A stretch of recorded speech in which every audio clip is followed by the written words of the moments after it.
Regarde ce hadith-là, frère. Et catastrophe. Ce hadith-là, il parle de l'allaitement de l'adulte. Qu'est-ce qu'il dit? Si toi, tu invites ton ami chez toi, pour que ton ami il va pas draguer ta femme, tu dois dire à ta femme de l'allaiter, de sortir sa poitrine et de l'allaiter, de lui donner 5 tités. Comme ça, regarde, 5 tités. Tu sais, c'est quoi ces histoires-là, frère? Je n'ai jamais entendu ça. Comment? Je n'ai jamais entendu ça. Eh ben, ça existe, frère, dans la sunna. Voilà, c'est ça la sunna. Comment, frère? Comment je vais prendre ça au sérieux, frère? Moi, la poubelle, direct, quand j'ai découvert ça, direct la poubelle, frère. Direct. Qu'est-ce qu'il raconte sur mon prophète, sallallahu alayhi wa sallam? Tu prends la capture d'écran et après tu vas vérifier si tu veux, frère.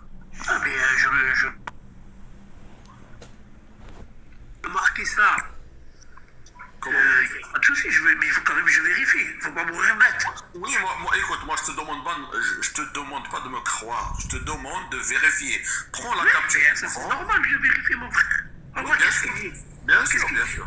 Qu'est-ce qu'il dit Allah? Il dit, mon frère, il faut apprendre la science. Faut Bien sûr, il faut chercher, bien sûr, c'est normal. Voilà.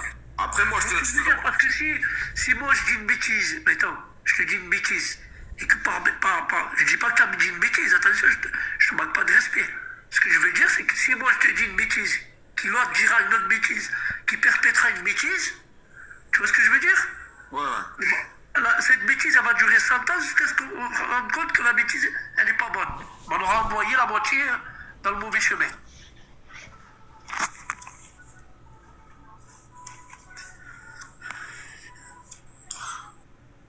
Regarde ce hadith aussi, la catastrophe aussi, celui-là. Il dit qu'en quoi? Celui-là? Celui-là, il dit qu'en quoi le prophète, il avait un esclave, une esclave sexuelle, ça veut dire un esclave, une femme. Attention, c'est ce que ça voulait dire à l'époque esclave. Tu sais, Ouais. tu sais que ça voulait dire esclave. Oui, un esclave, c'est un esclave. Depuis la nuit du temps, c'est un esclave. Non, Donc, le mot esclave, le vrai mot terminologie d'esclave, c'était travailleur, tu le sais. C'est les Européens qui ont mis le mot esclave. Non. Esclave, c'est esclave. Travailleur, c'est travailleur. Tu dis que l'esclave, tu dois le traiter comme un membre de ta famille et le loger et le rémunérer, Khoya. Bien sûr, oui, il faut lui donner à manger pour qu'il meure pas. Pour qu'il travaille toujours pour toi. Pour toujours, il soit là pour travailler pour toi. Et oui, mais le mot esclave, c'est même des Européens. Et tu peux coucher. Non, il n'y a pas que les Européens, parce que ils ont dévoyé ce mot. Écoute, les Européens, ils ont copié ça chez les Arabes, et les Arabes, ils ont copié. Et justement, c'est pour ça dire les Arabes qui l'ont pris, qui ont fait la traite.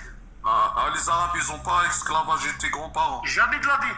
Ils n'ont pas esclavagé tes grands-parents. Jamais la tribu du prophète, c'est eux le premier qu'ils ont aboli l'esclavage. Je parle pas du prophète, frère, je parle des Arabes. En fait, c'est un arabe, hein, mon frère. Comment? Le prophète, c'est un arabe. Oui, je parle pas du prophète. Oui, le prophète, c'est un arabe. La tribu des arabes, ils étaient 2% dans le monde à l'époque.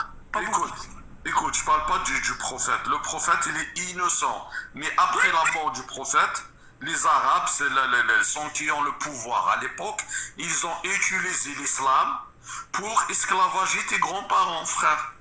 Non, mais la tribu, écoute, je comprends ce que tu veux dire. La tribu des Arabes, elle était minoritaire dans le monde. Et d'ailleurs, les Arabes, ils sont 5% dans le monde. Alors, c'est un arabe ou c'est pas un arabe? Qui? Uqba ibn Nafa.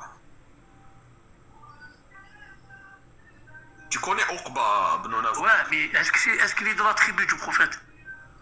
Je parle pas de la tribu, je te dis est-ce que c'est un arabe? Je te dis, la tribu des Arabes, c'est la tribu du prophète. Non, mais t'es sérieux toi? Il y a que... Donc les Arabes, c'est juste le prophète et sa famille. Arrête de raconter, frère. En fait, le truc, c'est que... Les Arabes existent avant le prophète, mais qu'est-ce que tu racontes, frère? Écoute, les ennemis du prophète, Quraysh, c'est des Arabes, mais qu'est-ce que tu racontes? Non, mais tu parles des Quraysh, toi, tu parles pas de la tribu. Mais c'est des Arabes. Mais c'est pas la... Mais écoute, Toi, tu parles de l'époque d'Estelle, des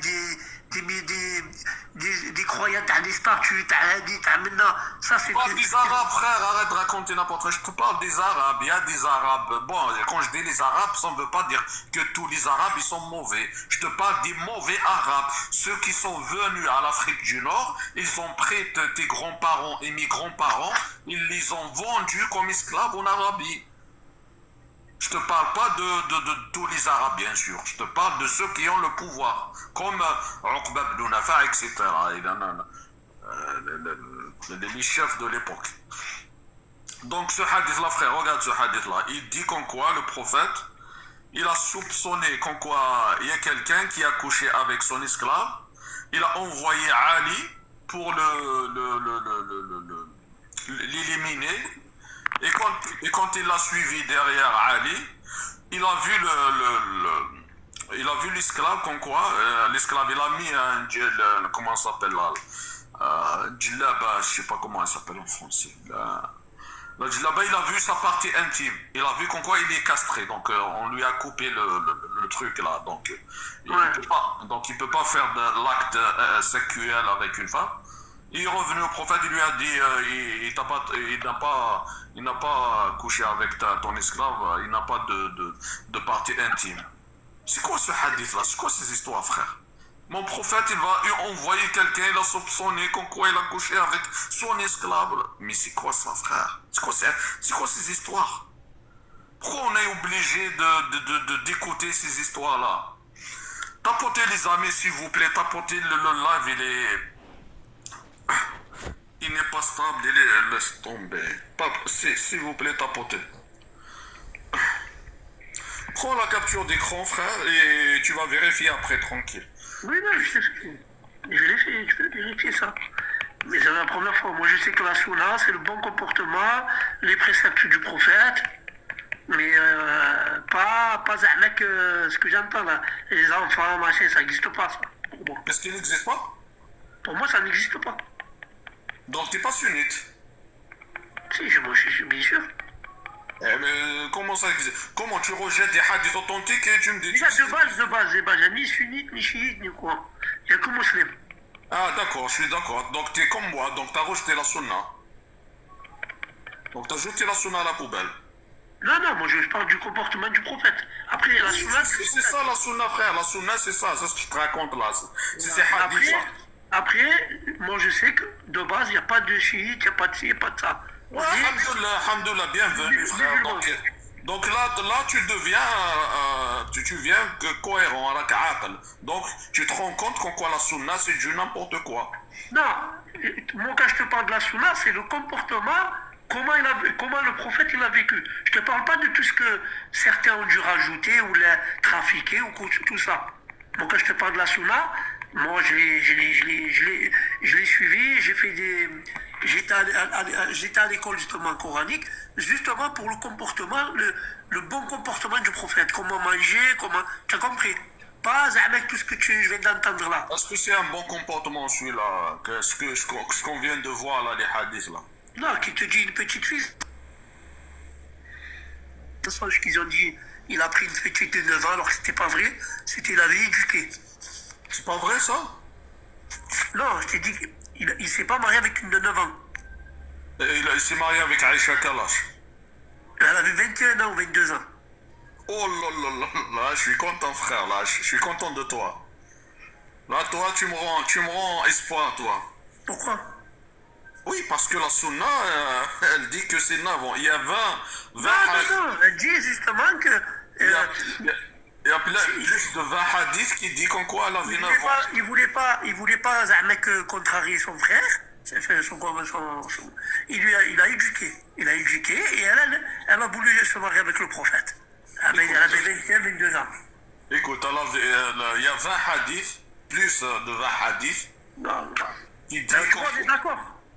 Écoute, frère, laisse-moi finir la phrase. Donc, il y a plus de 20 hadiths qui disent, Aïcha raconte, je me suis marié avec le prophète à l'âge de 16 ans, on a consommé le mariage à l'âge de 9 ans, et quand il est mort, le prophète, elle avait 18 ans. Ah non, non, non. Alors ça, celui qui a dit ça, c'est impossible. Ah, voilà, tu viens de quitter l'islam, frère, la sunna, frère. Non, pas l'islam, je la quitterai jamais. Non, la sunna, je parle. C'est un lapsus. Non, Donc, mais il faut que je donc, on est vérifie. d'accord. Et- Donc on est d'accord, toi et moi, on est d'accord qu'en quoi notre prophète sallallahu alayhi wa sallam, il va jamais toucher une petite fille de 9 ans, Les il gars, va mais ça, jamais, c'est sûr. il va jamais avoir des esclaves sexuels, C'est il va sûr. jamais... C'est pour ça que quand je t'ai dit, tu as mis sur ton profil, il faut pas que tu mettes cette phrase en fait. Non, non, au contraire, il faut que je mette cette phrase-là pour que les gens, parce que là, tu vois, les gens, ils ont peur de venir parler, ils ont peur, pourquoi, je ne sais pas pourquoi. Non, moi, j'ai pas peur. Toi, je te terre chapeau, tu as le courage, tu es venu, tu parles, je te terre chapeau, ça, je dis rien du tout. Mais il y a des gens, ils ont peur, ils veulent pas parler. Quand je le sors des hadiths comme ça, Peut-être qu'ils veulent pas parler parce qu'ils écoute, je ne sais pas je ne sais pas de quoi ils ont peur, mais quand je leur sors des hadiths comme ça, ils prennent la fuite. Ils ont peur que quand je leur dis des hadiths, ces hadiths-là, c'est raconté par des humains. Donc, Muslim, Bukhari... Oui, mais moi, t'as vu ce que je c'est pas te des dis? dieux. Écoute, Muslim, Bukhari, c'est pas des dieux. C'est des humains. Donc, la parole humaine, on peut la critiquer. Bien sûr. C'est pas le Coran de la parole d'Allah Azza wa Jal. Non, on n'a pas le droit de la critiquer. Mais la parole humaine, oui. Pourquoi ils ont peur de critiquer la parole humaine? C'est ça le problème aujourd'hui. Parce qu'ils ont peut-être fait une erreur en croyant que c'était des prophètes. Je ne sais pas, mais justement, moi... Par exemple, sur les chiites, sur Ali. C'est pareil, même les chiites, c'est pareil. Voilà, par exemple, eux, quand ils font des prêches, ils insultent la femme du prophète, ils insultent... Tu vois ce que je veux dire?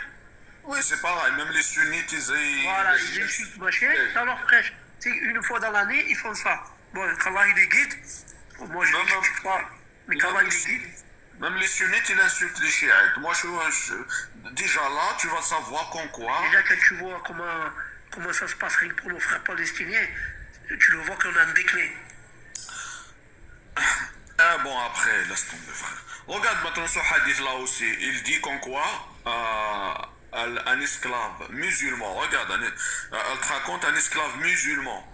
S'il va fuir son maître musulman, il va fuir l'esclave, c'est bon, il en a marre, parce que le musulman là, il le traite mal, il va fuir. Regarde qu'est-ce que la sunna raconte sur le prophète. Le prophète, il a dit, celui qui va fuir son maître, l'intaqbal salatu, ça veut dire sa salat ne sera pas acceptée, sa prière ne sera pas acceptée jusqu'à ce qu'il retourne chez son maître. Mais c'est quoi ça? Un esclave, il veut être libre, tu vas lui dire t'es un kafir, tu vas lui dire tu vas finir en enfer, tu es un apostat, parce qu'un apostat. Mais ça contredit, en suivant Bilal, ça contredit ce qu'ils disent là. Oui, ça contredit le Coran, mais pourquoi il raconte ça la sunna? Sahih, le hadith sahih, authentique, c'est un hadith authentique, en plus authentifié par l'Albani. C'est quoi ça? Normalement Normalement, il va faire ce hadith, il va dire non, ça contrarie le Coran. Mais pourquoi il ne l'a pas affaibli? Je comprends pas ça. La sunna, c'est du n'importe quoi. Non, moi je te parle de en fait, le mot